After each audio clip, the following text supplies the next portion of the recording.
never made it, but I know what it takes. I'm motivated by a mix of emotion. Got my statement, and I'm reading it slow so I can understand it fully. Appreciate my standing, go out of this world and right on time. Oh, never in my life have I seen the sky light up like this. I'm far away from Earth and I wanna know if you exist. Mission control, do you read me?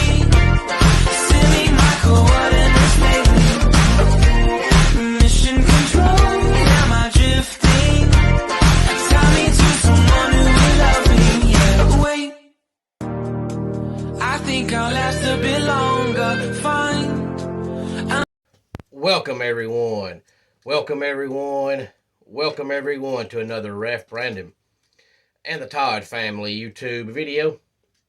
Wherever you are, whatever you may be doing, thank you so much for making Ref Brandon and the Todd family a part of your day. We always greatly appreciate it. I hope everybody had a wonderful weekend.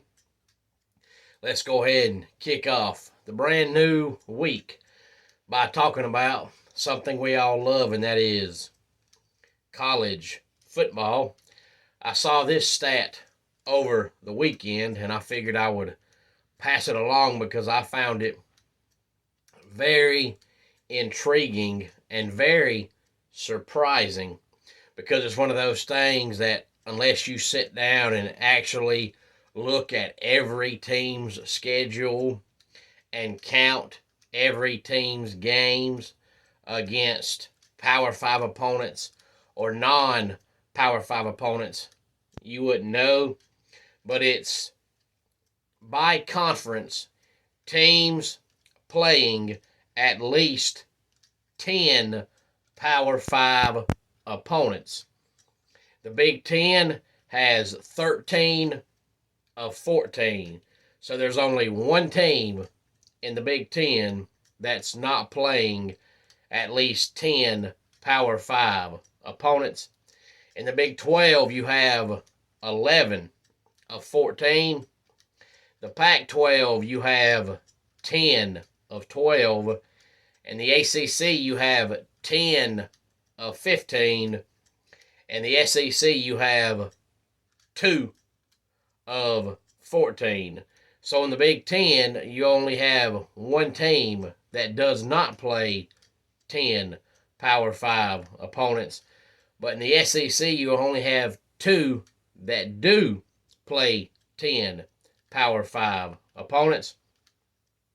And I also wanted to pass this along in case you have not seen this. There's been a lot of talk lately about whether or not the SEC is going to go to 9 conference games, and I find it funny because it's only voted on by the teams in the conference. And this has supposedly been a huge topic now for over a year. So you would think that since all the coaches in the conference are allowed to talk to each other, they would email or Skype or something and sit down and vote on this. But apparently, they don't do that. So, as of right now, according to Saturday Down South, these are the teams that voted in favor of playing 9 conference games in the SEC, and that's Georgia, Florida, LSU, Missouri, and Texas A&M. So that's only 5 teams. So not even half the teams in the conference voted for 9 conference games. So you would think it would be majority win. So if 5 voted for 9 conference games, and that would mean way more than 5 voted for only 8 conference games. So you would think that they would say, okay, we're going to stick with 8. But my only question is, was there 14 teams that voted, or was there 16 teams that voted?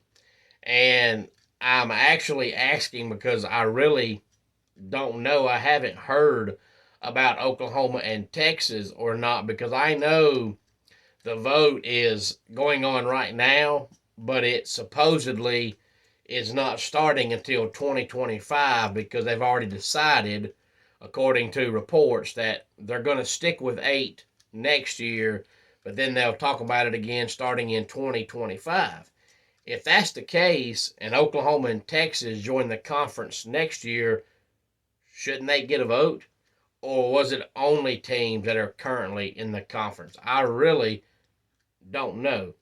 And since we're talking about college football, let's go ahead and preview another football team in the world of college football as we continue counting down the days until the opening day of the 2023 college football season. And we know I always pick these teams randomly, and I picked this team because a couple of weeks ago I mentioned here on the channel that Urban Meyer said this team has, in his opinion, the best talent in all of college football. Now, it's very rare that I look at teams over under and know what they're predicted to do. I'll do it on occasion just to see if it's anywhere near what my prediction is. But in the case of Texas, I honestly have not looked at it, but I would assume that since they looked like they were going in the right direction last year, and Urban Meyer says they have the best talent in all of college football this year, I would assume they're picked to win at least 9 or 10 games. So I figured I would look at their schedule and see how many games I think they'll win. They open up the season on September the 2nd against Food. And then September the 9th, they play Alabama. September 16th, Wyoming. The 23rd of September, they play Baylor. And then week 5, wrapping up the month of September, they play Kansas. Opening up October, as they always do. The first Saturday in October, they play Oklahoma. Then they're off in week 7. Week number 8, game number 7, the Houston Cougars, one of the new teams in the Big 12. Halloween weekend, October 28th, they play BYU. Opening up November, they play Kansas State on the 4th. And then on the 11th, they play TCU. On the 18th, they play Iowa State. And then wrapping up the season, the week of Thanksgiving, on that Friday, they play the Texas Tech Red Raiders. Now, when I first glanced at this schedule, my first thought was they're going to go undefeated. But then I looked at it again and I said, nah, they have the talent to go undefeated. And I believe that their quarterback is good enough to help them be undefeated. But being undefeated is very, very hard to do. And we're talking about a program that's been stuck in mediocre purgatory for the better part of 10 years. So I'm not going to be foolish enough to all of a sudden say they're going to go undefeated. They could, but I don't think they will. They're going to have a slip up somewhere. And no, it's not going to be Alabama. I think they're going to beat Alabama only because I don't think Bama's going to be a top 5 team this year. I'm sorry, I don't. And I think Texas, who hung with Bama last year, is even better this year than they were last year. And I don't think Bama is as good this year as they were last year. Plus, they're still undecided on their quarterback. If the Notre Dame guy comes in and wins the quarterback job at Bama, then their quarterbacks suck because he's not that good. If Texas played Bama later in the season, I might go with Bama, but we're talking about week number 2. They're going to beat Alabama, but I do think they'll slip up somewhere, and where that somewhere is November the 4th, week number 10, game number 9. I think they lose to the Kansas State Wildcats. I think they'll beat food, of course. They'll beat Alabama, and I think they'll beat Baylor, and they'll beat Oklahoma. And then heading into the TCU game, which is the game after Kansas State, I think they're going to get too big for their britches, and they're going to start staring down the barrel of going undefeated, and they're going to get cocky, and they're going to play Kansas State, and they're going to lay an egg. But I do think Texas still goes 11-1, which would be a great season for Texas. If that happens, if Quinn Ewers stays healthy all year long, don't be surprised to see him be a Heisman finalist.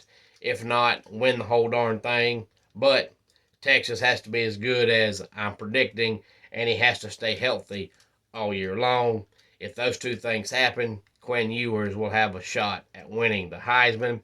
I know a lot of people are still not big fans of Steve Sarkisian because for the most part, he's always been a 7 or 8 win coach. But Texas does have talent from top to bottom this year. And Oklahoma is just not as good as they normally are. Alabama's not as good as they normally are. Baylor's not going to be as good as they've been the last few years. I think TCU takes a step back this year. So it's just hard for me to look at the schedule for Texas and find 3 or 4 losses on there. I just don't see it. Now, as I said, I don't know what their over-under is. It might be 11. It could be 8. But if it's 8, I'll definitely say take the over. If it's 11, I say that's right on the money. Because I think they're going to go 11-1. Any thoughts on this? Please feel free to let me know. Homes for Our Troops is a publicly funded 501c nonprofit organization that builds and donates specially adapted custom homes nationwide for severely injured post 9/11 veterans. Since the 2004 inception, nearly 90 cents of every dollar spent has gone directly to our program services for veterans. Visit at hfotusa.org. Let's go ahead and get our dad joke of the day in here. Did you hear about the new shovel? It's really groundbreaking. And that does it for today's Ref Brandon and the Todd Family YouTube video. Until next time, it's Ref Brandon saying, just like in pro wrestling, life can be over by the count of 3. Tell your friends and family how much you love them. Bye.